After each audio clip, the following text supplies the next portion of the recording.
সচিবালয় হলো সরকারের হৃৎপিণ্ড, আর এখানেই বসে অন্তর্বর্তীকালীন সরকারকে অস্থিতিশীল করার ষড়যন্ত্র করেছে পতিত স্বৈরাচার সরকারের ঘনিষ্ঠ কিছু কর্মকর্তা। এবার এই চাঞ্চল্যকর মন্তব্য করেছে জুলাই আন্দোলনের অন্যতম সমন্বয়ক হাসনাত আব্দুল্লাহ। জনদুর্ভোগ ও ফ্যাসিবাদ দীর্ঘায়িত করার ক্যান্টনমেন্ট হিসেবে পরিচিত সচিবালয়ের কুসম্পর্কে সচেতন থাকার আহ্বান জানিয়ে সোমবার সন্ধ্যায় সামাজিক যোগাযোগ মাধ্যম ফেসবুকে একটি পোস্ট করেন হাসনাত আব্দুল্লাহ। ফেসবুকে দেওয়া পোস্টে হাসনাত হুঁশিয়ারি করে বলেন, 5 আগস্ট পর্যন্ত কালো ব্যাজ ধারণ করে হাসিনাকে সমর্থন দিয়ে আসা সচিবালয়ের কর্মকর্তারা কুকর্মের প্রচেষ্টা অব্যাহত রাখলে তাদের পরিণতিও স্বৈরাচার হাসিনার মতো হবে।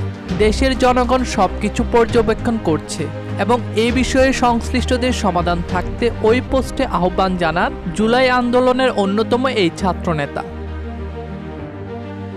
তবে রাজনৈতিক বিশ্লেষকরা বলেছেন, বর্তমান রাজনৈতিক টালমাটাল পরিস্থিতিতে এমন মন্তব্য নতুন উত্তেজনার ইঙ্গিত দিচ্ছে।